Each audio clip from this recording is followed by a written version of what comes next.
বিএনপির বিরুদ্ধে সমস্ত জায়গায় চাঁদাবাজির অভিযোগ আছে, হয়তো বিএনপি দলগতভাবে করছে কিনা না করছে না, কিন্তু তার নেতা কর্মীরা করছে। এইটা তো বিএনপিকে অ্যাড্রেস করতে হবে।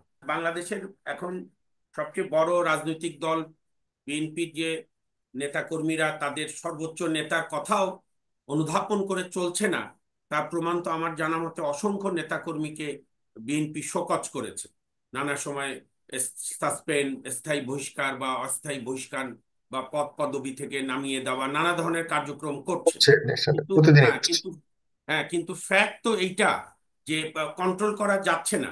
আমি হাবিবুর রহমান হাবিব ভাই, সার্জিস আলম সাহেব এবং ডক্টর স্নিগ্ধা রিজওয়ানা সহ সকলের দৃষ্টি আকর্ষণ করি, আমি সত্যি মিথ্যা জানি না, ইউটিউবই দেখেছি, সোশ্যাল মিডিয়ায়, যে হুম।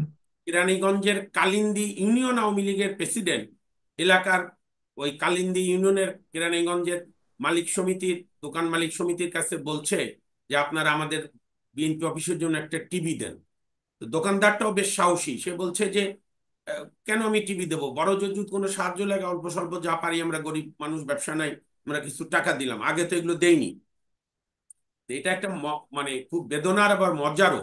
তো সেই কালিন্দী ইউনিয়ন বিএনপি সভাপতি উদাহরণ দিচ্ছে যে আগে তো ভোটাধিকারও ছিল না, তো তাই বলে কি ভোটাধিকার থাকবে না, সেরকম আমাদের কি টিভি দিতে হবে? তো আমার যেটা বক্তব্য, আমি কিছুটা একমতই সার্জিস আলমের সঙ্গে, বেশ কিছুটা, একটু না, যে আমাদের রাজনৈতিক দলগুলো যদি গত 15.5 বছরের বা তারও আগে তত্ত্বাবধায়ক সহ এই সময় থেকে আমরা যদি শিক্ষা না নিয়ে থাকি, আমরা যদি এখনো আগেকার স্টাইলে রাজনীতি করতে চাই, যে ঠিক আছে আওয়ামী লীগ 15 বছর খেয়েছে, এবার আমাকে একটু খেতে দাও, এটাই তো আমরা 91 থেকে 96, 96 থেকে 2001, 2001 থেকে 2006 দেখেছি, যে এই 5 বছর বিএনপি খেয়েছে, এখন 5 বছর আমরা খাই।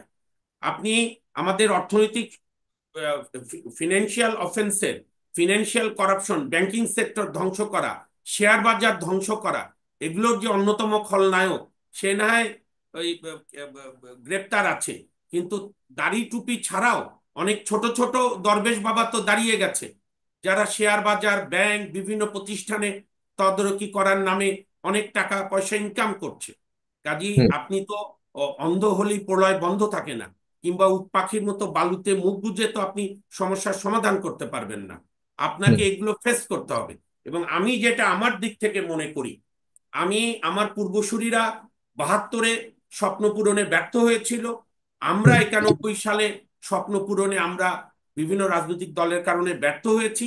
আমি এই জন্য মনে প্রাণে সার্জিস আলম সহ এই 5 আগস্ট 36 গণবিপ্লবের সমস্ত নেতা কর্মী, জনগণকে, সংগঠকদের, সমন্বয়কদের আমি অনুরোধ করব, আপনারা যেভাবে ভিজিল্যান্ট আছেন, আপনারা ভিজিলেন্স আরো থাকতে হবে।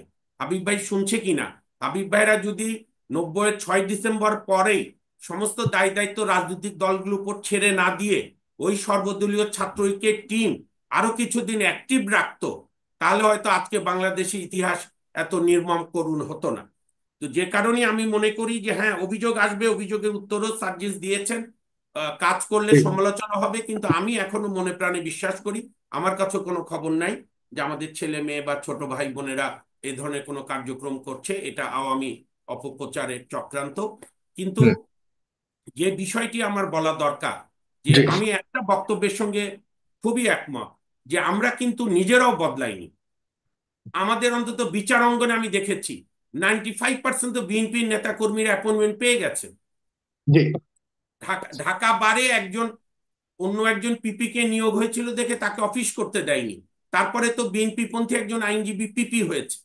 এটা দোষের কিছু না, বিএনপি বড় সংগঠন, লোক খুঁজলে তো তাদের লাগবেই, কিন্তু পাশাপাশি তো আমাদের দায়িত্বও আছে। আমরা, হুম। আমি যেমন একটা কথা বলি, কেউ মাইন্ড করেন না, ধরেন, হুম। তো 77-78 সাল থেকে স্কুলে যাই, তখন থেকে আমার বাসাও একটা রাজনৈতিক, আমি মুক্তিযোদ্ধার সন্তান, একটা রাজনৈতিক আবহে বড় হয়েছি। আমি তো এমন কোনো দেখছি না যে এটা কোনো সরকারের আমলের চেয়ে এই সরকারের আমল খারাপ।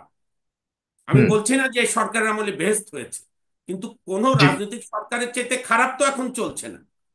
হ্যাঁ, যে জি। প্রত্যাশার পারদে আমরা উঠেছি, সেই প্রত্যাশার পারদ যাতে ব্যর্থ না হয়, তার জন্য আমাদের সক্রিয় থাকতে হবে।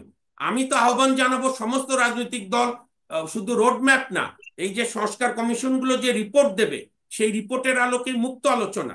আমি সার্জিস আলম সাহেবদের অনুরোধ করব যে আপনারা যেরকম বিভিন্ন জেলায় মত বিনিময় করছেন, ফেয়ার এন্ড গুড, আপনারা ডাক্তারদের সঙ্গে বসেন, আপনারা আইনজীবীদের সঙ্গে বসেন, আপনারা সংস্কৃতি সেবীদের সঙ্গে বসেন, আপনারা ইঞ্জিনিয়ারদের সঙ্গে বসেন, এবং যে যেখানে নানা রকম তদবির করছে তারও নিন্দা করেন।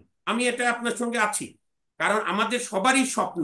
দেখেন, দিনের শেষে কিন্তু সার্জিস, হাবিব ভাই এবং স্নিগ্ধা আপা, সাগর ভাই, আমি বলি, এই কাঁধে আমি ছাত্র জীবনে অনেক বন্ধুর লাশ নিয়েছি যারা স্বৈরাচারের বিরুদ্ধে শহীদ হয়েছে।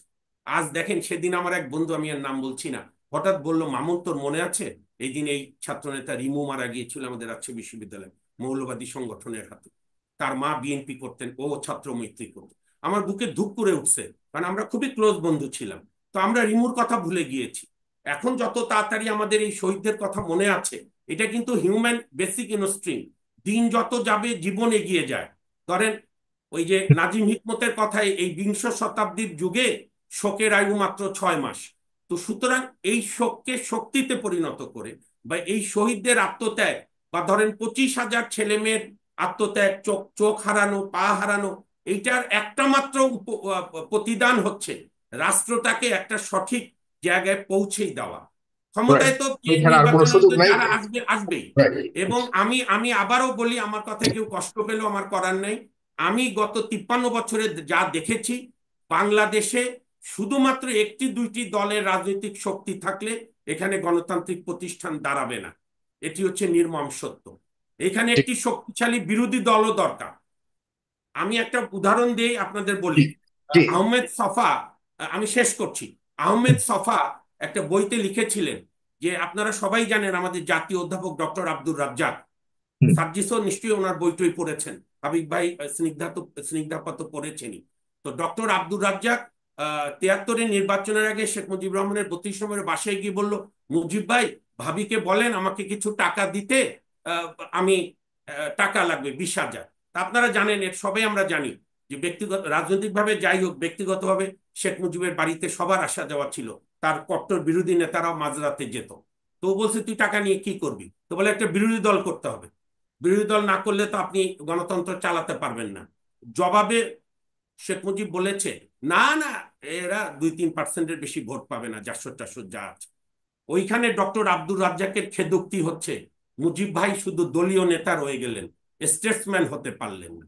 কাজী গণতন্ত্র অল অ্যাবাউট ডিবেট, ডিসকাশন, আপনার এগ্রিমেন্টে না পৌঁছানো। ধরেন, ভলটেয়ারের অত বড় তত্ত্ব না বলি যে তোমার সঙ্গে আমি দ্বিমত, কিন্তু তোমার মত প্রতিষ্ঠা করার জন্য আমার জীবন দেব, ওই জায়গায় না যাই, অন্তত দ্বিমত গুলো আমরা শুনি। ধরেন, বিএনপির বিরুদ্ধে আমি সরাসরি বলি, অন্তত সমস্ত শুনি। জায়গায়, আমি হাবিব ভাই উত্তর দিতে সুবিধা হবে, আমাদের নেতা বিএনপির বিরুদ্ধে সমস্ত জায়গায় চাঁদাবাজির অভিযোগ আছে।